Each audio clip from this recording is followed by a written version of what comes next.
ඉතින් අයිබෝන් යාළුවෝ හැමෝටම මම ඉතින් ඔන්න පාස්පෝර්ට් එක හදන්න වන්ඩේ සර්විස් දාලා තියෙන්නේ. මම මේ ඇප්ලිකේෂන් හදන ප්‍රොසෙස් එකේ ඉන්නේ. මම ඇත්තටම අලුත් පාස්පෝර්ට් එකක් හදන්න නෙමෙයි, මගේ පාස්පෝර්ට් එක රිනිව් කරන්න තමයි මම යන්න හදන්නේ.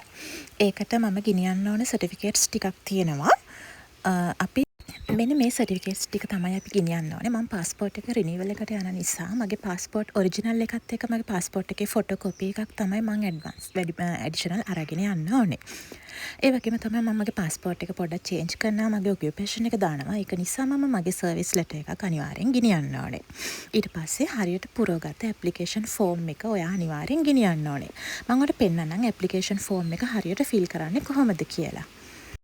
ඊළඟ වීඩියෝ එකෙන් මම ඒක අරගෙන එනවා ඔයගොල්ලන්ට. මොකද මේ වීඩියෝ එක නැත්තම් ලොං වීඩියෝ එකක් වෙනවා.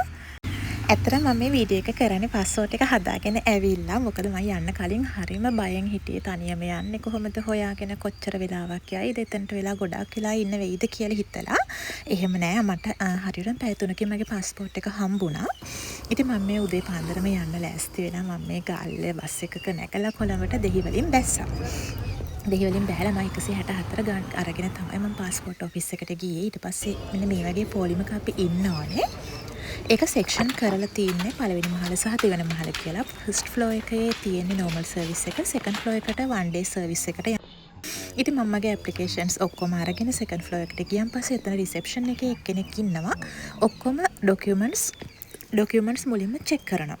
එයා චෙක් කළා තමයි අපිට කියු නම්බර් එකක් ගන්න ඊළඟ කවුන්ටර් එකට යවන්න. ඊට පස්සේ අපිට කියු නම්බර් එක ඉෂුව කරන් පස්සේ අපිට ඇතුළට වෙලා ඉඳගෙන ඉන්න පුළුවන්. ඉඳගෙන ඉන්න පුළුවන් කියන්නේ අපේ කියු නම්බර් එක එනකන් අපිට ඒගොල්ලෝ කියනවා වාඩි වෙලා ඉන්න කියලා මෙන්න මේ ඒරියා එකේ. ඉතින් මම උපරිම පැය භාගයක් වගේ තමයි ඉඳගෙන හිටියේ. ඊට පස්සේ ඒගොල්ලෝ අපිව දීපාරයන්තයට කියලා තැනකට යවනවා. එතන අපේ ෆොටෝස් ඩිස්ප්ලේ වෙනවා. මම මෙතන ඉන්නේ. මගේ ෆොටෝ එක මම මේ සූම් කරලා පෙන්නන්නේ. ඒගොල්ලෝ අපේ කියු නම්බර් එක ඒගොල්ලෝ සිස්ටම් එකේ වැටෙනවා. ඊට පස්සේ අපි ගිහින් මේ මුලින්ම සිස්ටම් එක ඩොකියුමන්ට්ස් බාර දීලා ඊට පස්සේ එහා පැත්තේ කවුන්ටර් එකට ඒගොල්ලෝ යනවා ෆින්ගර්ප්‍රින්ට් තියන්න. ඒගොල්ලෝ අපිට එතන හරියට කියලා දෙනවා. ෆින්ගර්ප්‍රින්ට් එක තිබ්බන් පස්සේ අපේ ඩොකියුමන්ට්ස් ටික අරගෙන අපිට යාලා දෙනවා චූටි කොලයක්. ඒ කොලේ දීලා ඒ රිසිට් එක දීලා එහා පැත්තේ කවුන්ටර් එකක් තියෙනවා පේ කරන්න මුදල්. වන් ඩේ සර්විස් එකක් නිසා 20000 යනවා. නෝමල් සර්විස් එකක් නම් ඔයාලට 10000 වලින් ඔයාලගේ දේ කරගෙන එන්න පුළුවන්. අනිත් එක නෝමල් සර්විස් එකක් නම් ඔයා අනිවාර්යෙන්ම වගේ ඇඩ්‍රස් එක හරිය ඉන්න තැනක ඇඩ්‍රස් එක දාන්න. මොකද නෝමල් සර්විස් එකේදී ඔයාට ඉදාම පාස්පෝර්ට් එක වගේ ගන්න හම්බෙන්නේ නැහැ. වන් ඩේ සර්විස් නම් ප්‍රශ්නයක් නැහැ. මොකද අපිට ඉදාම පාස්පෝර්ට් එක හම්බෙන නිසා. ඉතින් අපි වාඩි වෙලා ඔන්න මගේ නම්බර් එක කිව්වා. ඊපස්සේ මම ගිහිල්ලා මගේ ඩොකියුමන්ට්ස් ඔක්කොම බාර දුන්නා. මගේ චේන්ජස් මම එයාලට 1 by 1 පෙන්නුවා. ඊට පස්සේ යාලා මගේ ෆින්ගර්ප්‍රින්ට්ස් අරගෙන මාව කැෂියර් එකට යොමු කරා. මම කැෂ් උත් දැන් පේ කරලා ඉන්නේ. ඊට පස්සේ මට ඒගොල්ලෝ කිව්වා පැය 3කින් එන්න. පැය 3කින් ඔයාගේ පාස්පෝර්ට් එක ඇවිල්ලා තියෙයි. පොඩ්ඩක් පල්ලෙහා ෆස්ට් ෆ්ලෝර් එකේ නෝමල් සර්විස් දෙන තැන තමයි ඔයගොල්ලෝ ඉන්න ඕනේ කියලා. ඉතින් මම මේ මෙතන ඉන්න පැය ගානක්. ඊට පස්සේ මම ලන්ච් එක ගන්න ගියා. මම මගේ වැඩ ඔක්කොම කරගෙන මම ආවා. පැය 3 කම්ප්ලීට් වෙනකොට එතන ඔක්කොම ඒගොල්ලෝ ස්ක්‍රීන් එකේ ෂෙයා කරනවා. අපි පාස්පෝර්ට් එකක් හදාගෙන එනකොට මෙන්න මෙතන තමයි පාස්පෝර්ට්ස් ටික එන්නේ. අලුතෙන් හැදෙන පාස්පෝර්ට්ස් එන්නේ මේ එකට තමයි එන්නේ. බෑග් එකකට ලැගේජ් එකකට ඒක තමයි අරගෙන ගිහලා සිකියුරිටි එකෙන් අපේ කවුන්ටර්ස් වලට දෙන්නේ.